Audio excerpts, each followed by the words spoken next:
Hey guys, how are you? Welcome back to the 429 podcast. Too many requests. I'm two, I'm four. I'm 9. and we're gonna be discussing the Worldwide Developers Conference, also known as WWDC by Apple. So let's just dive straight into it. What was everyone's initial thoughts on WWDC? It was good. It was good. I thought that they had a lot of good aesthetic choices made to what was much needed for a while, especially with iOS. Although I heard from your point of view, too much changes. But, Yeah, I think the iOS and iPad OS changes and everything good. So for those of you who don't know, we're talking about how iOS 14 is going to be more aesthetically pleasing with new widgets and app icons and the folder structures and everything. But I don't like the change they did on the new Mac OS with the icons and everything. I don't know. Somehow I'm still an old school fan of the bulky, icons and how everything's either Chrome, for example, stays with its circular thing, but you have other apps which narrow between its views and everything. well, let's do this topic by topic, so make sure everyone's on board with what we're talking about. All right, so what do you want to start with? You want to start with iOS? Yeah, let's start with iOS. That's the big, headliner. Everyone starts with iOS. So I'll just list off some things they changed. Sure. You guys. So with iOS, right? Big thing, widgets. A much stolen feature from the Android side. Mm-hmm. You have they're very different very similar to the notifications widgets we had before, but they're completely redesigned to be more colorful, bright. They come in a variety of different sizes, and for the first time, you can add them to your home screen, right? Yep. And there's a new gallery to customize and add new widgets, and apparently developers can even make their own widgets. Interesting. You have the app library, which automatically will now help you organize apps into groups and lists. Users can now hide apps on their home screen. And apparently it's very similar to the functionality of the Android's app drawer. So with more smarter grouping features and putting all your games in one batch. You have Pip, which was already implemented in Mac OS and partly in iPad OS before. But and for those of you who don't know, Pip is picture-in-picture.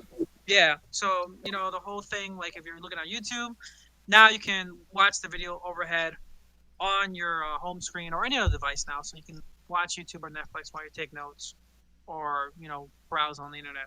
So that's fully implemented now on iOS, and it basically also works with FaceTime. Mm-hmm. You have App Clip, which apparently is I really like App Clip. It's just a speedy card-based snippets of apps. It lets you access very small parts of the apps when you need them without having to install the whole app.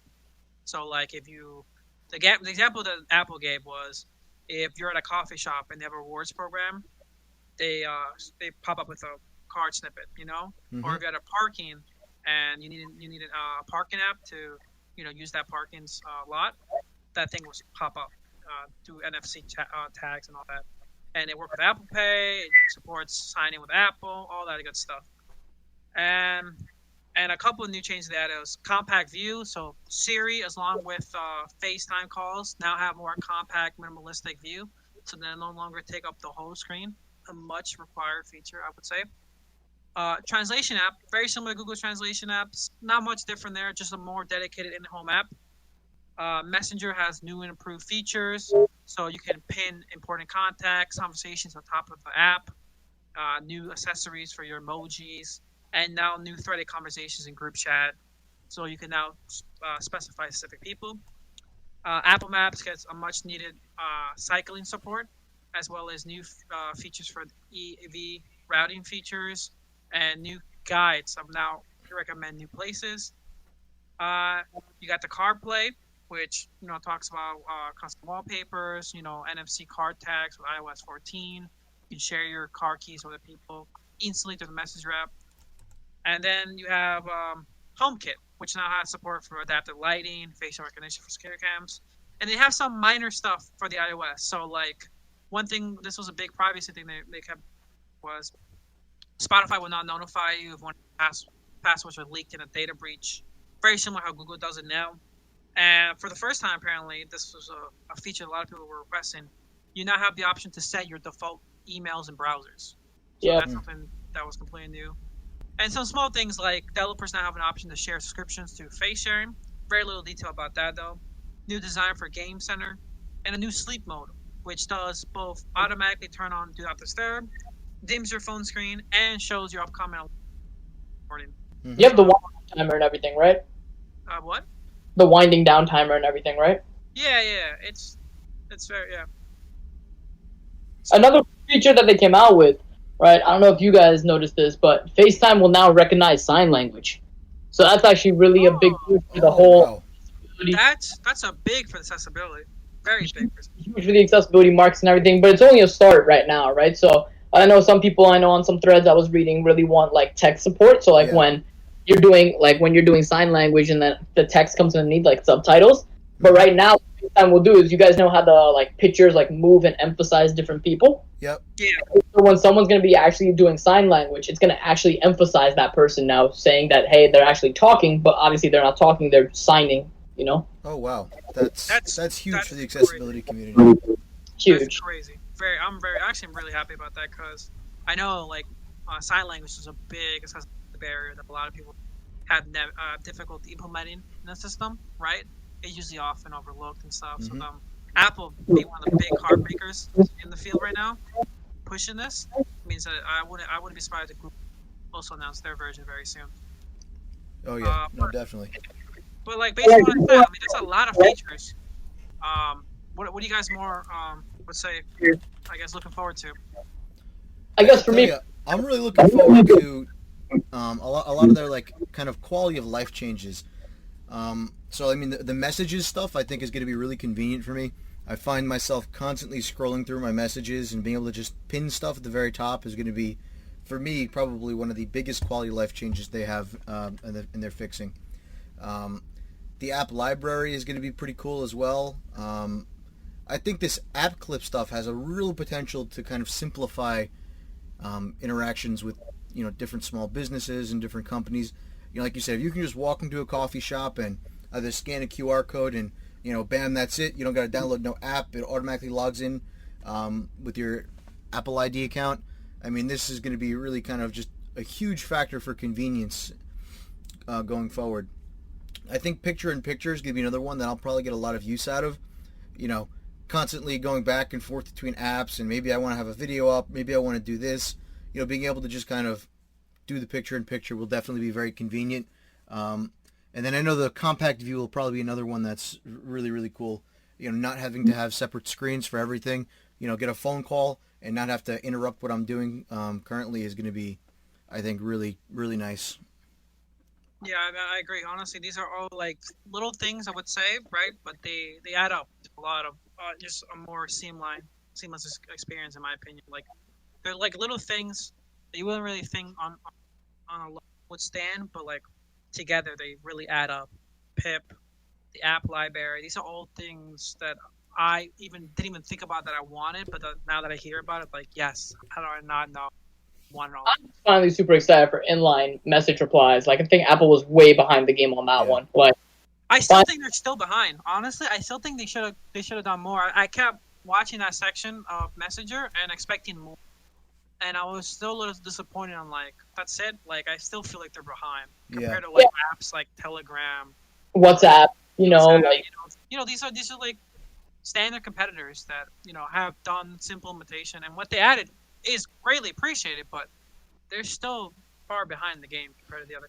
But hey, at least they also finally gives the ability to pin conversations also, because it's been always annoying for me to actually find the conversation I'm trying to ping because I get lots of text per day. Yep. Especially now during the pandemic time. So it's like, it's really nice so that now I can pin conversations to keep most important group chats and everything on top and everything. And I think probably, arguably for me, possibly the biggest change that I'll get a lot of use out of, and I don't think we really talked about this at all, but is the support for emoji searching now in your keyboard tray. So, being able to search for what you want. I mean, I find myself, usually you have it on your recent bar, and, for some reason, the emoji you're looking for or always use is not on your recents. You got to sit there and scroll through, and, I mean, that's just a whole pain in the neck every time I'm trying to do that, and being able to just search for what I want, that's a feature I've been longing for a long time. Every time that happens, I'm sitting here and I'm like, oh man, I wish I could just search for what I want. And, finally being able to do that is going to be super convenient. I wondering, but do you have predictive text on? Because like if you type in like taco or something, right? Like a taco emoji actually shows up on the predictive text bar. Yeah, that's been a thing, but I think now you can actually like look for it, like search for it, because those have always been like basically synonyms. Like if taco comes out, then the taco emoji will come. Yeah, and that's also hit or miss, right? So depending what you type in, I mean, if there's 3 other words that fit it better, that fit better what you typed in than the emoji does, the emoji's not guaranteed to show up. So it's not guaranteed. Oh, 100%. I actually kind of sometimes find it annoying because I would sometimes it would autocorrect into those emojis. Yeah.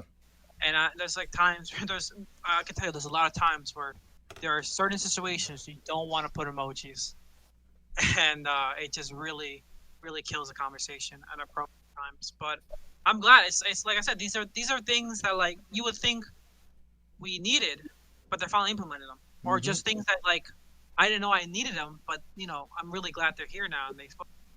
Oh yeah. What about you too? What are you looking for? In terms of iOS, to be honest, not really much. Just because like. There's something there though. I mean, like, well, there's a lot. I mean, they gotta hit everything a little bit of everything. Yeah, like out of everything, I think the one that's going to be like the most impactful to me moving forward are probably going to be like the inline message replies and the pinned conversations and messages. Everything else that's sort of involved in it, like app libraries and stuff, I already organized everything by folders on my phone, so it's like I never really had that issue. True, and I do the same. I'm very big on that, but I like the fact that it's automatic now. Because, like, you know, with you installing apps or deleting apps... I'm off on that, because I don't know exactly their sorting algorithm yet, right? Because I know if I go into, like, screen time and stuff and how it's, like, counting some apps, it counts them in the wrong categories, or sometimes it doesn't even tag the right category at all. So it's like, I really want to see how refined that really is before I make a final judgment call on it. True. I mean, like, most like, sorting algorithm, I would say with time and boost, but that would be perfect.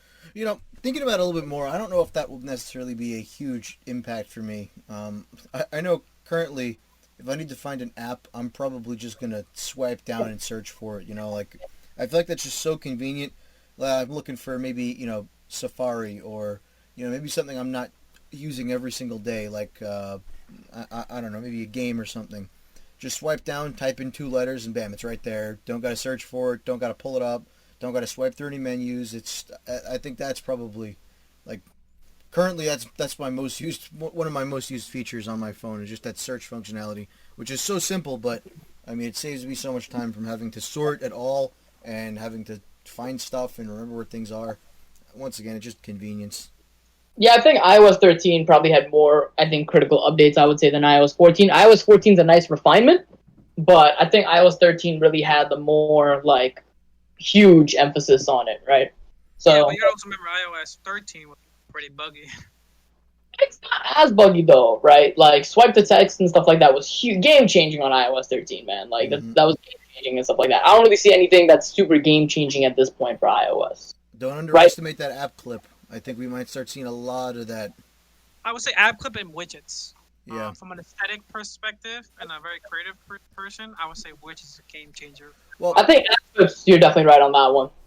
I think we should also talk about, you know, car key support on iPhone coming in with iOS 14. You know, this is a really big feature, and I mean, you know. What do you think about that? Because they claim, right, these NFC passes that they're talking about, right? Yep. It's stored in a whole new section of app secure and enclave for security. It's a whole new separate security badge. They're basically saying that protects these NFC passes. Do you see any right away red flags or something? I mean, I'm thinking about this, right? And I believe there was talk about being able to share your car key with someone, right? You know, being able to share. Messenger. So based on my understanding currently, right? Let's look at like Face ID and your fingerprint ID for a second, right? Those are also stored in what I would call like secure storage. And I mean, I was always under the impression that you're actually not able to get your fingerprint out of that secure storage. The only thing that you can do is send data in and compare it with the data that's inside of that storage and either get a yes or a no, it matches out of that, right? It's either going to say yes, you can unlock it, or no, you can't unlock it, right?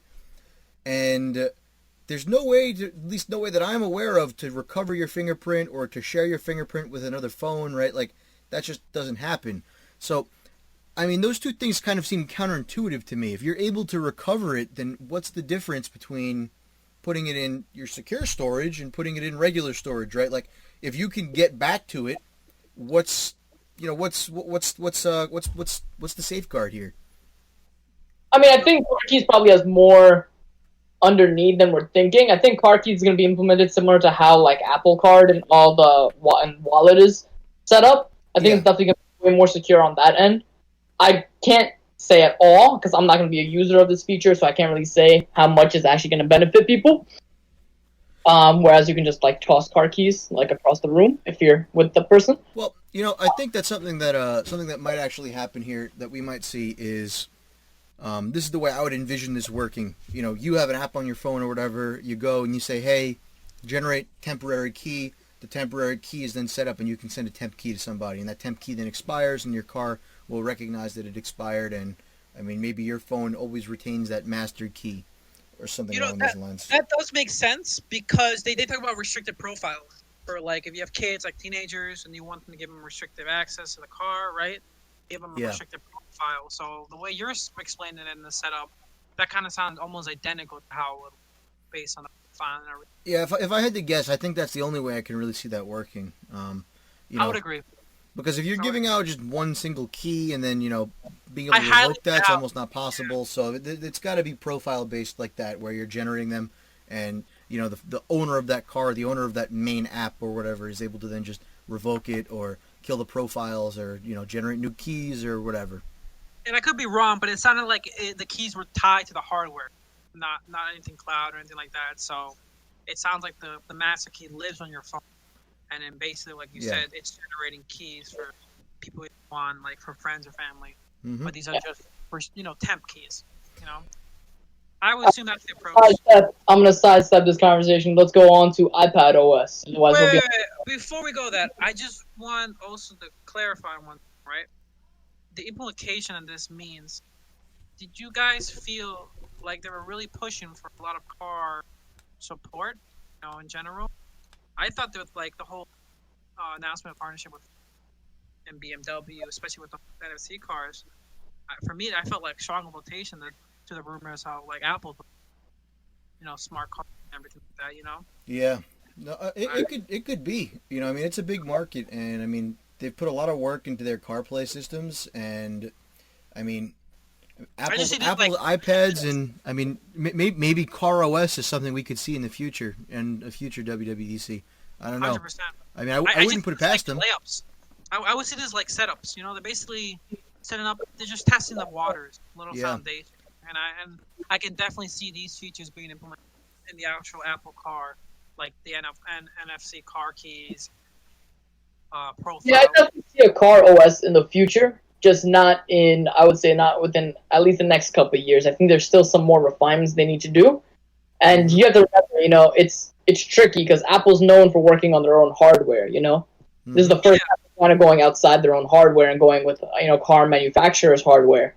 So well, you gotta remember, right, like, Apple's not afraid to partner with people, right? That's the whole thing why they partner with PowerPC before, Intel, they're not afraid to be like, we can't handle this completely hardware-based. Let's partner with people who do learn from them from years of partnership, and then when we're ready, tackle it. That's why they're doing a push now to chips. And I don't think the car space is anything Apple would ever really want to get into. And I mean, if there's a way for them to make money in that space, even though they're never actually going to be building cars, I mean, Car OS is definitely the route that they would take. Yeah. To do an acquisition for a car company in the future. To be honest with you, they got a lot of money sitting in the bank, right? They got they got cash reserves. So I mean, I wouldn't be surprised if that's how they basically jump started. Buy a car. Buy like maybe Tesla, and I know that's always been the rumor mill since 2015 that they're gonna go and buy Tesla, right? So it's like, we'll see. We'll see. I mean, that's definitely I highly doubt that's not on the table right now, and that's not on their minds right now. But I would love. I just like the the setup, the implications this will set in. In my opinion, it seems like they're really focusing on like, oh, we're working with cars now, right? Because for me, car play's always been there, right? But never been like very important. Like it's always been like, oh, you can now like change backgrounds and stuff. And like, yeah, it didn't have big features, right? But that whole partnership with BMW and now with Ford apparently they're also doing some later on down the pipeline. Yep. I feel like they're definitely potentially going that route. Anyway, like Chu said, let's now move on to iPad OS, which is my opinion, my most excited. Because I'm a big iPad user. You want to go through some of the major changes? Nine. Let's Yeah. get a kind of get a feel for it. Sure. So let's so first things first. Most or not all implementations changes that are going to make to iOS 14 will come to iPad 14. iPad 14. There's going to be a new sidebar to make it easier to navigate through apps. They completely redesigned the search on iPad, so it works almost exactly, and it looks like exactly like the Spotlight on Mac OS. And the big thing, right? The very big thing that they're adding is essentially Scrabble, right? Scribble. Scribble. So this whole thing is basically allowing you to making handwriting on the iPad feel more seamless and powerful and more integrated, right? Mm-hmm. So if you write something on your notes, your iPad will be able to easily copy and paste, handwrite notes across the apps. So to Word or stuff. This text can also be that you write can be searched online, pasted to documents. And it even has intelligent mapping. So like if you write down a address or a phone number, iPad will even recognize this, one of these texts, and even prompt activities based on it. So like if you write down a phone number, and then you click on it, it will let you call this phone number, right? Or if an address, it will tell you want to get directions. And they had correcting shapes, what they call it. Yep. Yeah, shape which is something I already worked with. A lot of apps, a lot of note-taking apps on the iPad already have a very similar feature to that. Mm-hmm. So that's not something crazy new for me. But that whole hyper-intelligent, that was like insane to me. What are your thoughts on that? For me, that's a big game changer. I love Scribble. Honestly, Scribble may actually be the actual feature that gets me to buy an iPad and switch over to iPad. You guys know me; I'm still a pen and paper dude, and I love taking notes on pen and paper. Switch over. But Scribble may be the game-changing feature that may actually get me to switch over. Because Scribble's been the way they showed the demo, the way they went about everything. It was very smooth, very clean. Especially when that lady was typing in those Chinese characters, and those were coming out so well and everything. So yeah, it's really cool. Scratch to delete's also really nice. You don't gotta switch to the eraser or anything. I really like that. Because naturally, I always have this urge to just scratch it out, right? And then I realize my mistake. I'm like, oh, I gotta erase it. Yeah. I really now that it actually is working with me. I'm out of a fight with it. And yeah, I mean, they added some stuff that other apps already kind of use, like the correction shape stuff. And with the note-taking app that I use, it's called Good Notes, right? Mm-hmm. They have very similar things. What they talk about in Scrabble, where it can recognize text writing stuff, right? So these are not complete new groundbreaking technology, but the fact that I can now copy it and it converts it to text automatically, or that it recognizes it, like a phone number, that's big. No, from my experience, no other app on the market has done that yet. Oh yeah, well it's really hard to do, right? You got to realize a lot of these things are probably going to be using some type of machine learning to go from drawn text NLP. to actual NLP. Text and NLP exactly. And I mean, Apple is. I mean, who's going to do it better than them? I mean, maybe Google or maybe Microsoft, but I mean, when it comes to that space, exactly. when it comes to this space, I mean, these are the guys that are going to be doing it the best. So, I mean, I imagine that anything they do in that realm will blow out any of those third-party apps right out of the water. I just really hope they allow these features to apps developers, to take a full advantage of this too. Because I would love to see this not just in Notes, but throughout other apps, and really utilize the Apple Pencil. Oh yeah, that would actually be great. Can you imagine that if you had some type of callable API on the phone that they would be able to, or even just a service that you can use, or a library? I was thinking further, just think about Microsoft Office.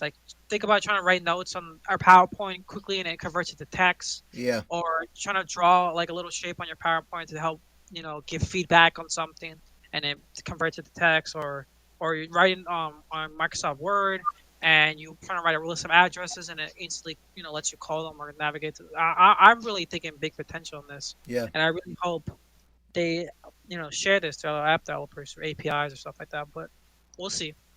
But honestly, as a as a primary iPad Apple Pencil combo note taker, this is a godsend. This is something exactly what I was looking for, and I hope they keep going down. Now, So let I'm me ask you a shopping question. this. Do you see any use, right, as somebody that writes notes on their with their Apple Pencil on their iPad?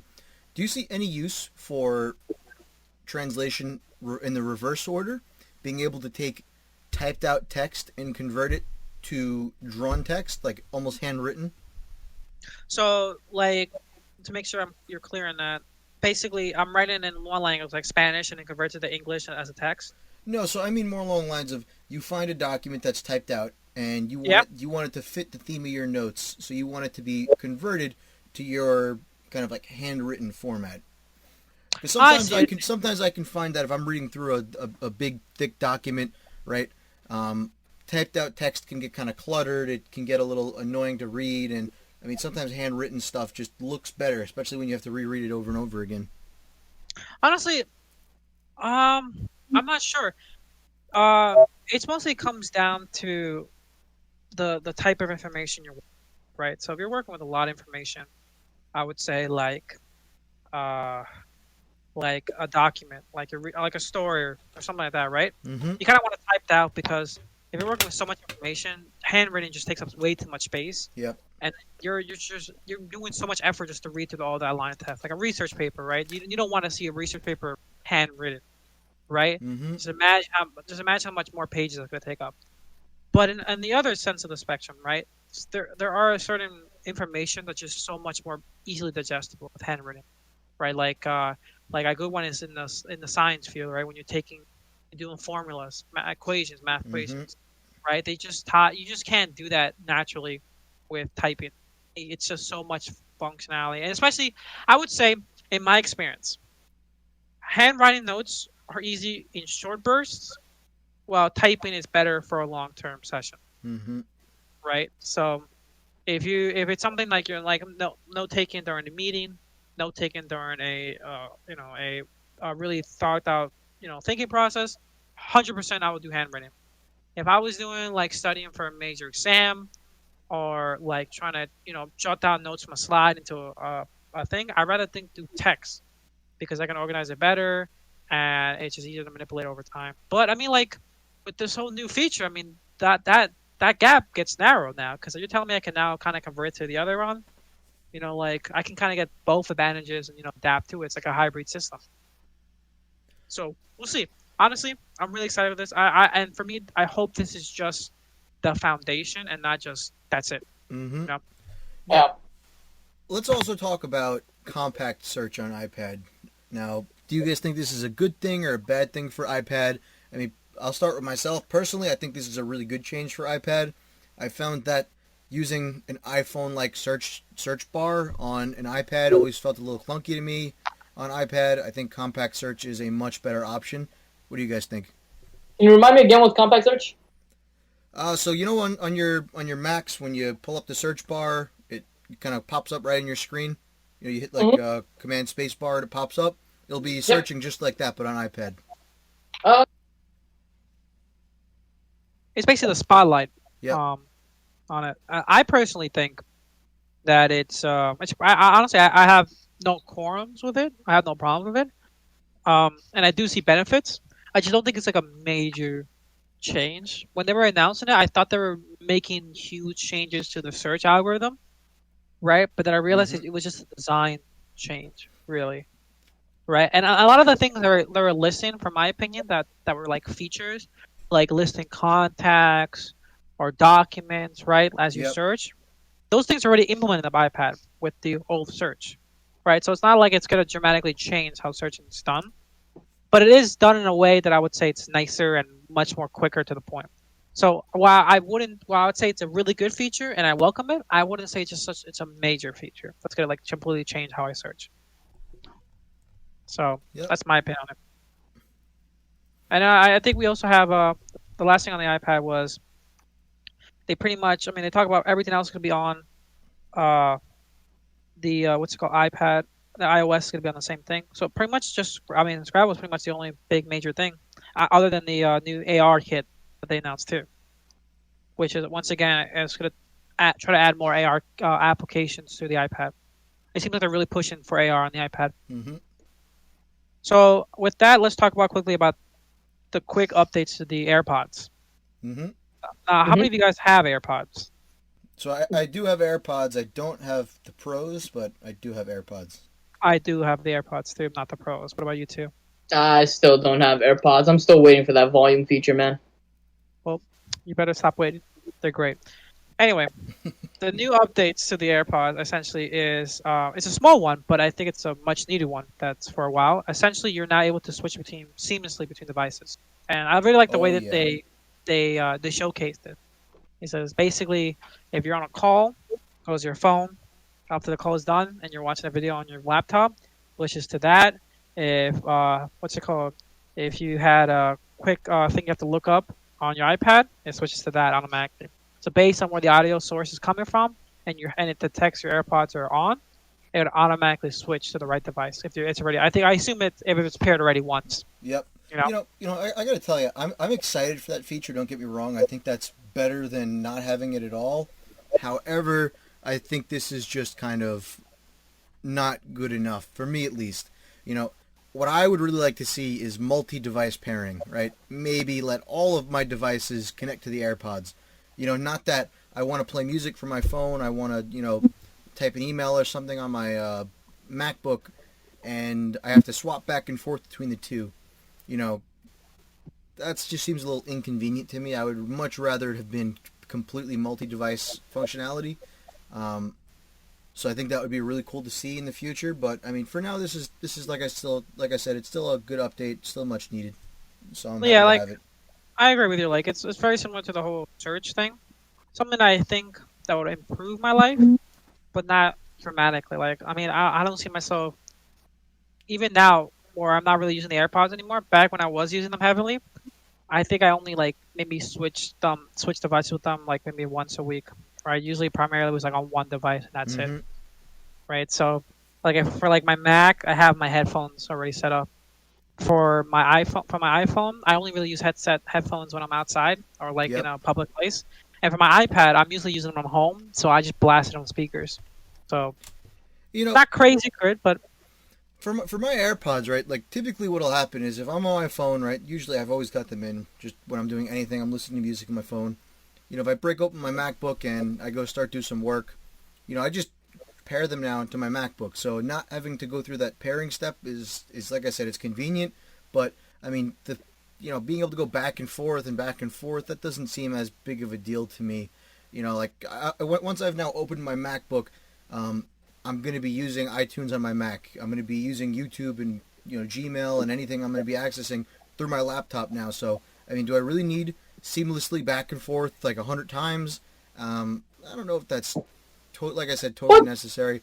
Now, I do tend to prefer stuff on my phone. Like for instance, I think the music app on my iPhone is way better than the iTunes app on my MacBook. I'm much more comfortable using the mobile version of it. I think it's a lot more seamless and user friendly. So being able to maybe listen to music from my phone while also doing work, and maybe I got to listen to a quick review or watch a quick YouTube video or tutorial or something on my MacBook, that would really be my ideal use case. So, like I said, like you're switching back and forth. It's supposed to be like exactly what you just said. You're working on your MacBook, and then all of a sudden you get a phone call. So you answer the phone call, and now your AirPods automatically switch to your phone, so you can take the phone call in private. Whereas it doesn't happen now, right? And then once you're done with the phone call, it's going to automatically pair back with your MacBook once you start to play a video or some sort of sound or something, Yeah. So it's supposed to be something along those lines, like a productivity thing, so that you never have to take 2 or 3 minutes of your time to keep interconnecting the two. They're always just connected to both your devices at all times, so you never really have to worry about that. I think the biggest update to the AirPods is definitely the new spatial sounding feature, on the right? Pros, right? How this is very cool, how they're adjusting the sound based off, what position the AirPods are in, what position your head's in, and also what position the device you're using is in. So they're actually like narrowing all of the sound, all of those locations together to create the best sound experience for you, which I think is very, very, very cool. Yeah. Very dope. Very dope. Unfortunately, it's only for the AirPods Pro, but I can it sounds like a very hardware intense processing, so I can kind of see why. No, I agree. But yeah, I mean, supposedly they say it provides a much more immersive sound experience. I would love to get a test run of those if I could to really test out that capability of that. I think it would be really great for like video watching. You know, if video streaming service could really tap into that, Mm-hmm. or like movies. Oh, just imagine the experience you could have with a good spiritual experience on a movie. Yep. Anyway, next next thing, big one, Watch OS, right? Yep. What's So, that? how do you guys have Apple Watches? Do you guys have Apple Watches? I do not have an Apple Watch actually. Nope, same here. Nope. So I'm the only one here that Yep. has an Apple Watch, two actually, and I love it. I freaking love the Apple Watch. I honestly think when I first bought it, I thought it was something that was like I'm never gonna use this thing. It's kind of like I'm just an Apple fanboy. It just looks shiny. I'm just gonna get it. But honestly, it really did dramatically improve my experience, and I'm really happy about the new Watch OS updates. So let's quickly now. Let me go down them real quick. Um, First things first, face swapping, right? This is a really highly requested feature for a long time. But apparently, Apple is now letting you share your watch faces with a feature called face swapping, and you can add these customized watch faces to your Apple Watch Mm-hmm. by sharing it through websites or social media, and they're not letting developers create their own watch faces. So very Mm-hmm. big, huge feature that a lot of people have been requesting on the Apple Watch community. Dancing is now a big one, and this one may seem like a kind of a joke or something that doesn't take seriously, but this is actually a pretty big, I would say, pretty big feature. Uh, so it uses the Apple Watch's gyroscope and a seismometer, right? And Accelerometer. and it mixes with the heart rate data to track a range of different dance types. So that kind of basically tries to track down what dance type you're doing, which is crazy to me. And this is a first for any workout app at all. So once this is on the market, this will be the only app right now that can provide this kind of experience. Mm-hmm. So I think that's crazy. Apparently it's a big requested feature, and the fact that they're going to be the first ones on the market to push this and hopefully do it well, I think that's a huge plus. I think it's a really good feature. They also got sleep tracking now. So apparently using machine learning to track your sleep. I mean, there's been sleep tracker on the WatchOS before, but apparently this is a more in-depth, accessible thing, right? Mm-hmm. So you can now utilize the Apple Watch sensors to track your motion. The companion app on the iPhone won't require an Apple Watch to use, but there's no specific detail on how your sleep is being tracked. But that's more upcoming later on. And the last thing is hand washing, which was a little funny. But I mean, it's a big feature right now with the current circumstances, right? Mm-hmm. Just uses machine learning to determine when you start washing your hands, and apparently the microphone in the Apple Watch actually listens to the sound of the splashing water, and to confirm that you actually finished washing your hands. You know, it's a very cool feature, but whenever I see that, it uses the microphone to listen for X, right? Like to listen for splashing water.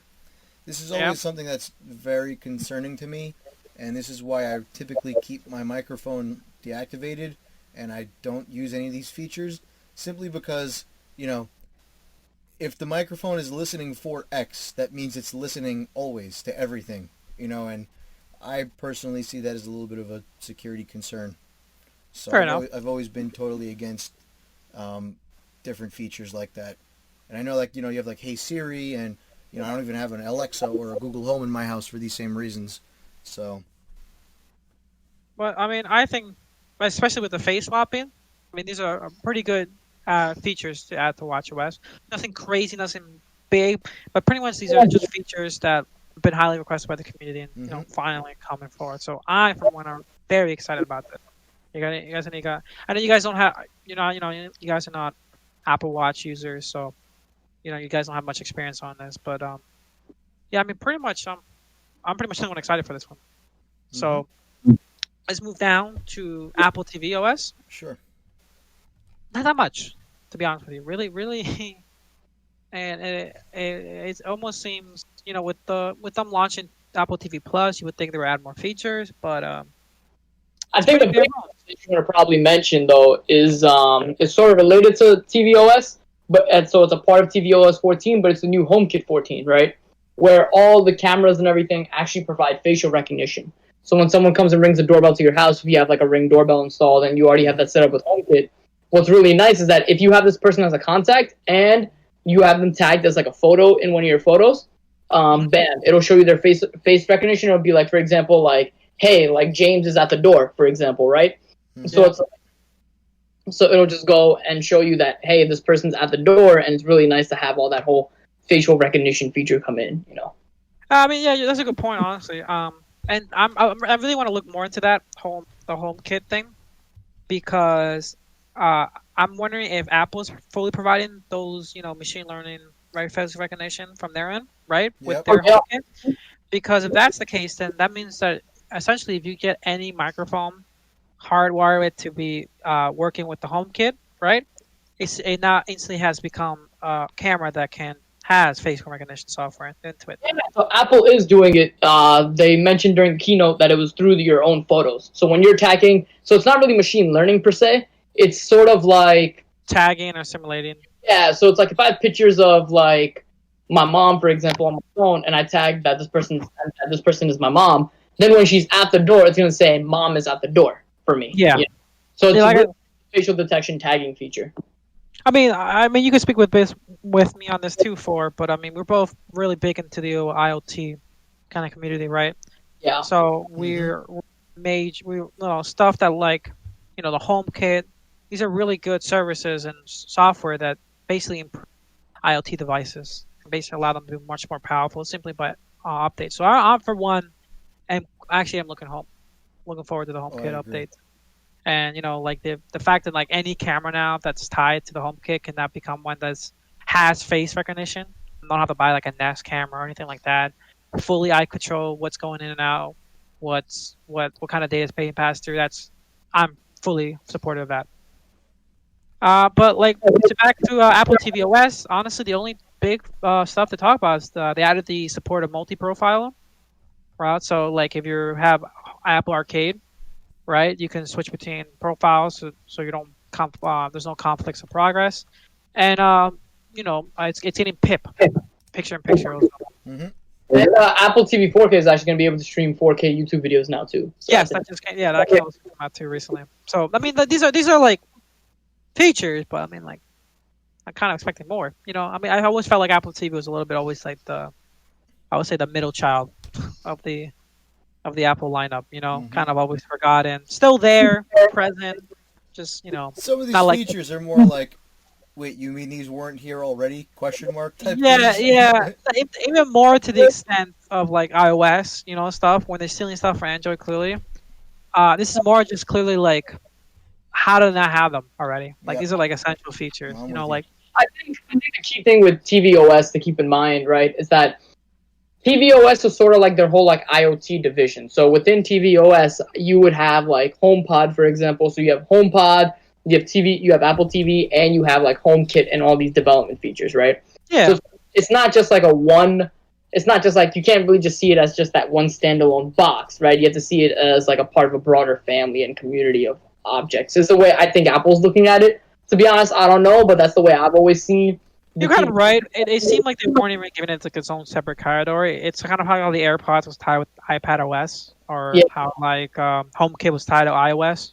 These are like sub departments. That provide good work, but they're just not have the manpower or the attention like Mac OS or iOS and stuff like that. So I mean, like they're good. I just hope that doesn't mean like. I just hope they just give a little more support. I think. Yep. Apple TV could be something really big. I was actually messing around with it the other day. I forgot it existed on my iPad. But as I was playing with it, I mean, there's some good features. I like that it connects all your streaming services. So you have like one platform for everything, right? So like if I can have my watch list on one app, and even though like I was like looking at 90 Day Fiance, right? The first 5 seasons are in Hulu, and the last 2 are in TLC. Now, right? It's a separate app that I have to download, right? So it was always seemed annoying to me to have to switch streaming service. But with the Apple TV's software, it's all done under one hood. connector per se. So like it connects the missing parts, and I really love that. But playing with it's still a way long way to go, and I just hope they kind of like recognize the potential there and pick up the pace. Anyway, Why don't we move let's on? talk about. Let's get into Let's Mac move OS. on. Yeah. The big one, I would say, other than iOS, this is the big brother of the family, Mac OS, or Big Sur, as they're calling it for this one. Huge redesign, and I know you're partially mixed about this too, right? I love it. You like it? I'm a big fan of it. I'm a big fan of the updates that are coming through. I'm not a fan of the new aesthetic, but the underlying support, and the biggest thing I'm a huge fan of coming out is Apple's building their own Apple Silicon ARM chips. Which we'll talk about that in a bit. But let me run down the features so you guys understand what's going on. So first things first, huge redesign, like Two says, right? Very inspired by by iOS, right? So new customization control center, very similar to iPhone's customization control center. New notification center, very similar to iOS's. Now that has widgets and notifications. Menu bar is now taller, more translucent. Interface font color changes. Pull-down menus are larger with more spaces between lines. Windows are more transparent with rounder edges. New streamlined icons for in-house apps like Mail, Photo, Notes. So these new icons have been redesigned to be more consistent, apparently, across the Apple ecosystem. And some of the most iOS features are also coming towards it. The whole pin conversational messengers. These are also coming to macOS. Before we move on, I just want to discuss one thing about the design that kind of worries me. Sure. It seems like they're adopting a lot of their mobile platform aesthetics and design choices, and that seems like it might be a really good thing, but at the same time, it's a little worrisome to me because, let's all think about the last time a computer or desktop or laptop operating system tried to adopt a mobile feel. Windows 8, and it crashed and burned because it tried to imitate a tablet, right? So my big fear here is they try to imitate a mobile experience too much on a desktop or a laptop experience, and it crashes and burns like Windows 8 did. That's a really good point, and honestly, I can fully see where you're coming from. The only big difference I would say between those two is pretty much, while yes, these are big changes, and it seems like even Tim Nook said this from his own quote. He says he wanted to be more consistent with the whole Apple ecosystem, right? So he's clearly making an effort to kind of like make everything on the same platform kind of thing. Yep. I think the big difference to keep in mind is that Windows 8 didn't just change the aesthetic of how it worked; it changed the whole organization, the whole functionality. Yep, that's a good point. Right. The layout was completely tied to a desktop layout, which should have never been from the get-go. While yes, notification center, control center, and the whole menu bar are now more consistent with the iOS counterpart, they're still where they were in the old Mac OS, right? They're not completely being changed, and the primary functionality, how it works, and the layout's still the same. So I can see where this is coming from. I don't think, like I said, I'm pretty happy with the changes. It's just a worry I have. I don't want them to overdo it and for it to be too much. I do hope that you're right about that, and that Apple keeps that in mind as they move forward, because it's a slippery slope. Yep. I think the way I'm really looking at like Big Sur coming out, I would view it more as like how Windows 10 is now, right? How like you still have all like of the Windows 8 sort of like widgets and apps and stuff like that. Yeah. But at the same time, it's still Windows at the end of the day. So it's like Mac, I think it's the same thing where you have like all the new aesthetic that's more iOS, iPadOS like. Yep. But at the end of the day, underneath the hood, it's still Mac. It's Mac OS. You run. This is a desktop we're talking about here. This is a desktop. This is a laptop. This is the full blown computer software. Yep. That's what is the separator here. That's true. And speaking of which, of designs too, tell me what you think about the new redesigned icons.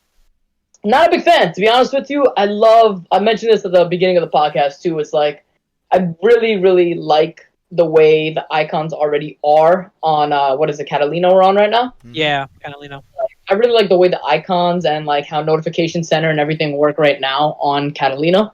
So I'm not too big of a fan of how the new icons look. it's really just, it seems more like the iOS, iPad OS dock rather than, I don't think of Mac OS when I see these icons, I think of iPad OS and iOS when I see these, right? And I'm not a big fan of the new control center for Mac. I like how you can drag and drop, like do not disturb or something like that to like the top of the toolbar. I think that's a nice feature, but control center and notification center for Mac, I kind of like how notification center is now, how you have that 2 divider page thing, one for notifications and one for like your widgets and stuff, right?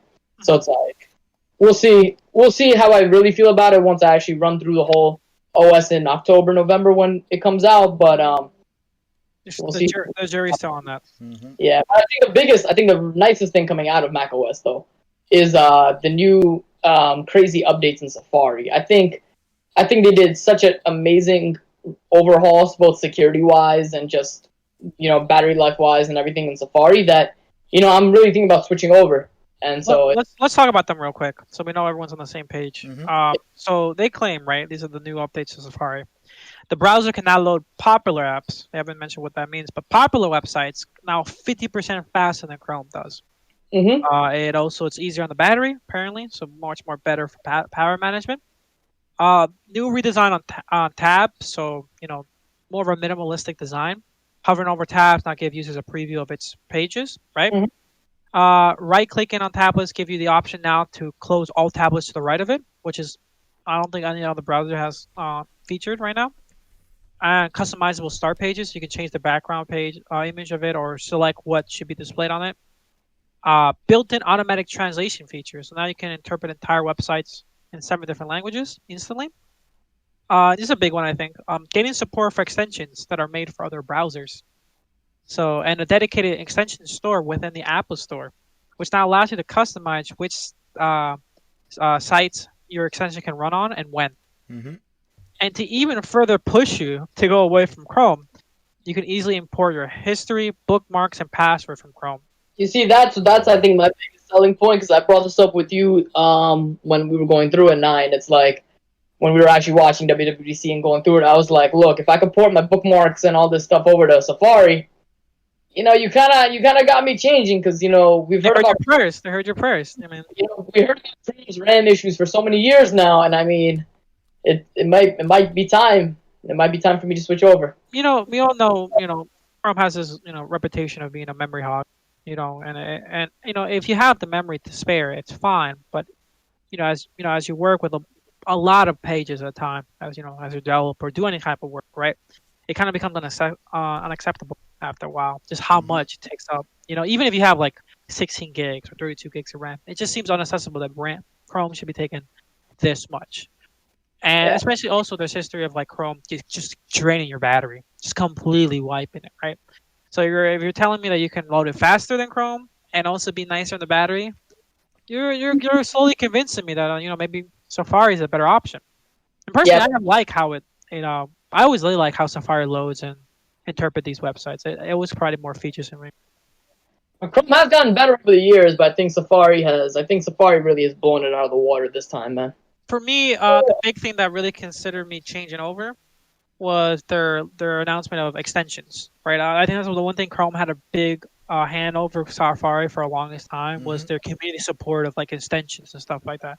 That's also why I really liked Chrome for a while, because if there was a problem with it, an extension fixed it. If there was some sort of issue with the website, like ads and stuff, Chrome fixed it. The community behind Chrome was just so powerful to fix these things, right? And now that they're telling me that they're looking forward to that and adding dedicated extensions store within the App Store, I mean, that really gives me hope, and I really hope the community does step up and provide the same, support that Chrome had. That way, if they do, that really will go. The only thing that I still see that I think Chrome might be doing slightly better than Safari is the cross-platform capability of Chrome. I sync it, I log into my email, whether I sign it on my phone, my tablet, my MacBook, my Windows desktop, my Ubuntu, virtual machine, like regardless of what I'm logging into, so long as it's Chrome, I sign in and everything is completely synced. It's fully seamless across every single device. And I mean, it just works really, really well. And I mean, that's a really good experience. So we'll see how that's a really good concern, honestly. We'll see how Safari handles that. I mean, they definitely seem like they're trying to take Chrome now head on. No, what's it called? all hands on deck on this one. Oh So yeah. we'll see if they Well, tackle that. I mean, we saw, Microsoft Edge gave up.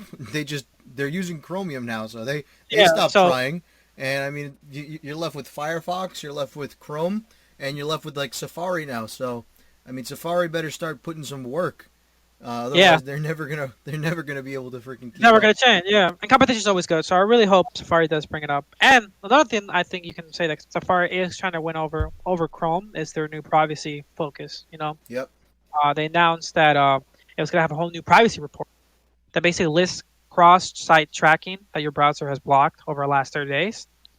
New password monitoring tools, which Safari can help you upgrade to secure passwords if any of your saved passwords have been detected in a data breach. Yep. And apps in the App Store will now include a type of data that these apps may collect, and what kind of data is being shared with third parties for tracking. They Yep. compare it to like food nutrition labels, essentially. For me, I think these privacy changes are the most attractive of Yeah. almost everything that they've done because I mean, you guys know I'm very security conscientious and Of course. I have my fair share of issues with Google as a company and their data and privacy policies and how they've, done things in the past and are continuing to do things.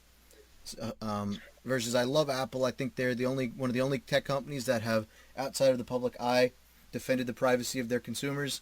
And I mean, out of every tech company out there, all the big ones, I think they're the ones I trust most with my data. So, Yeah, they've been known to really do not just say it, but do the walk when it comes to privacy. So I think if they're gonna have an edge over Chrome, I would say it's privacy. yeah. With the performance, if they have the performance and the battery, and of course if they can also provide that cross-platform experience, then Chrome is gonna have a hell of a beatdown if it doesn't change soon. Hmm. So we'll see. And of course, they said that they're also updating Swift UI to make it easier to create apps that are throughout the whole thing. So these are big. These are the big, Mac OS changes, right? Big one being Safari and the whole redesign, right? Now, This leads us into our biggest topic, perhaps, of the decade This has for been- Apple. for the more than a decade. This is 17 years now, right? 17 years. Apple is now making their own silicon chips and processors for their new Mac hardware. Now, before we get into speculation and talk about this, let's run down the facts because there are some misconceptions, right? One, it's not completely replacing Intel. So they said that the new Intel Power Macs are still in the pipeline. Hmm. They're not moving exclusively to their new ARM-based Macs just yet. I think it was rumored to be at least another 2 years before there's Yeah, a chance at full conversion. So Cook mentioned that the transition would take 2 years, which I believe is the same amount of time that it took Steve Jobs to do it from PowerPC to Intel. So, I think that's where he's getting his benchmark here. But yeah, Apple's officially making its own silicon chips for Mac hardware. As Tim Cook says, it's an historic day for Mac, right? Mhm. Very similar to the decision from PowerPC to Intel back in 2004. It would release a Mac with Apple Silicon, as they're calling it, by the end of this year.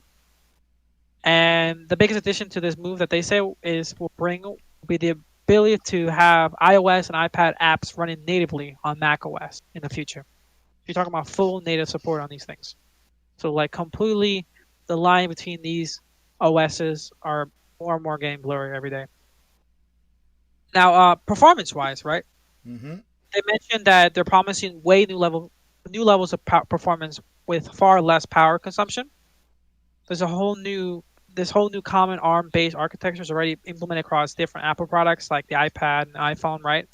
So now you're with such similar architecture, it should make it easier for developers to write and optimize code across every major Apple device now, right?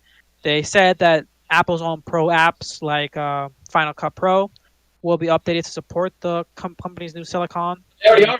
Yeah. Apparently, what Tim's saying, like it's already done, so don't have to worry about that. Even Microsoft is helping out by making sure that at least they said Word and Excel is already running on the new. Word, PowerPoint, Excel are already running on.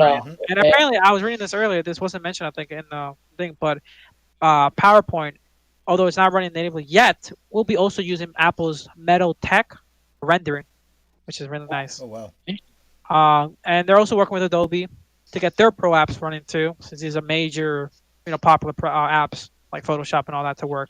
thing they didn't mention about Apple Silicon? Hmm? Do you know what's the one thing they didn't mention about Apple Silicon? What is it? Boot Camp is officially dead, actually, on Apple Silicon. So Boot Camp will no longer be a thing on Apple Silicon-based Oh computers. yeah, because the whole architecture drains completely wipes it out. Although I would say I would definitely see it still possible in the future. Not the one we have, but a new boot camp, because there's still Windows RT, which is an ARM-based Windows 10. So it's not completely out of the question, but just will not be the same boot camp that we know right now. And of course, they said they're including a new version of Rosetta, which is they're calling Rosetta 2. It's the same Rosetta they used to translate PowerPC to shift to Mac Intel. So apparently it changes. It can basically convert it in like runtime, which is insane to me. And then the last thing on the thing is the Quick Start program. So they're launching a whole new Quick Start program, just like they did back in 2004. Essentially, it's a DTK or a developer translation kit. Mm-hmm. It's a Mac Mini enclosure with A12Z SoC chip, 16 gigabytes of RAM, 112 gigabytes of SSD, and a Mac OS Big Sur development beta with Xcode. So this is just basically a program to allow developers to get really quick, fast access to the whole new Mac OS and architecture change, and just basically get a head start on writing code for it. There's no what's it called? Details about the price or the launch. They assume they're gonna get this out very soon, and they will release more information as the program goes on. But from what I saw from previous trends, it probably costs at least $1,000. Actually, I've seen 500. Actually, I think the official price came out today at 500. 500. Ooh, Yeah, that's something very convincing. That's extremely attractive. That's attractive, but I believe if it's gonna be anything like back in 2004, you would have to return it by by the end of the transition period. So by the end of like 2022. I would have to check the license, but I'm not entirely sure. If it's anything, if history is shown, that's what Steve Jobs has said back when he was doing the shift over to Intel.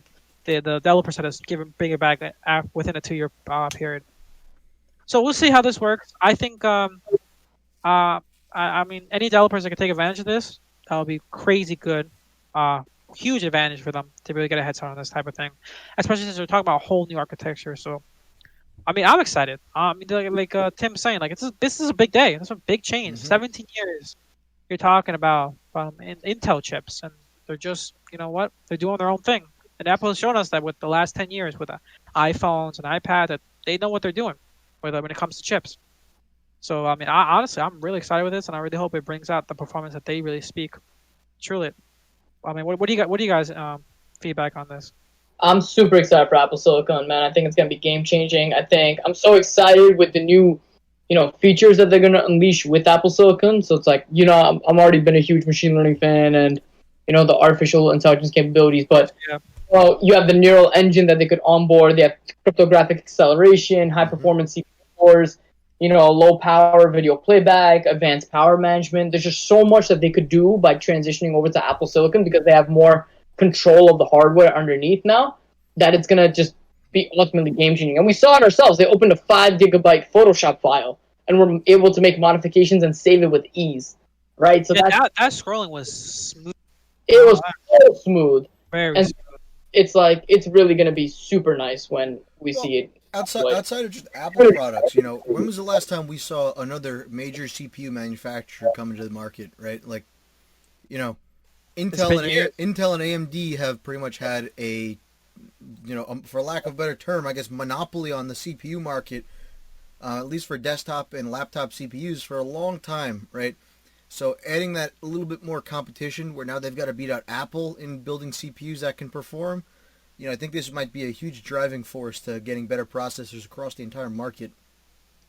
Yeah, I mean, you're right. I mean, like the only two manufacturers right now is basically Intel and AMD, and we're basically getting a whole new power player in this market now. So, let alone Apple products. I mean, if any other company sees the performance and like, hey, Apple, mind giving those chips to us? We'll pay you handsomely. We can start seeing these chips in other products. I doubt this will, this is like years and years. Okay. And of course, if they're successful in their avenue towards, these chips. But I mean, we've seen how Apple operates when they have full control of the hardware and the software. So I have really high hopes for this, and I really hope to see a lot more come out of this.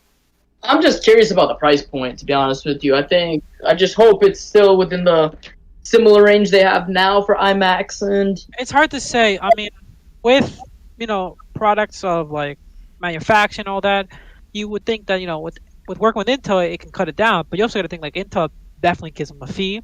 There's a whole lot of overhead costs with it, shipping and stuff. But if they're making it now, the first couple of years are going to be very rocky. But if Intel, Apple has shown that they can be very efficient with their manufacturing process.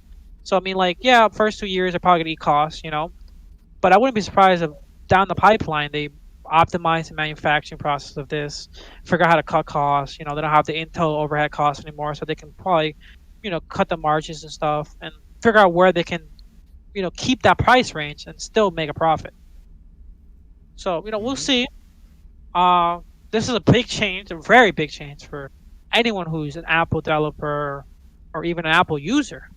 So we'll see what this means down the line. But yeah, I mean, I'm excited. I'm really excited for the rest of the year. I'm really glad that the whole quarantine didn't affect Apple, but we'll see how this goes. Any final thoughts on this? no, I think this was a solid WWDC. I think definitely the developments that came out on the Mac OS side and the Safari and the privacy side are definitely more broad ranging, like wider range, I would say, than what happens on the iOS and iPad OS side. I think iOS and iPad OS have a great update coming to them, but I think definitely the game changing ones are definitely lying in Mac OS and everything. So I'm excited to see what's next for Apple. Yeah, I'm very excited to see what they're going to do with this stuff. I mean, some of these changes are really cool. Like I said, I'm excited in particular for some of the iOS, like, not even really big game-changing features, but just quality of life changes that I've kind of been hoping for quite some time. And, I mean, besides that, these silicon chips are, they've quite caught my attention, so I'm excited to see what they're going to do with these. Yeah, honestly, yeah, same. Like, these are not major changes, but the writing's on the wall.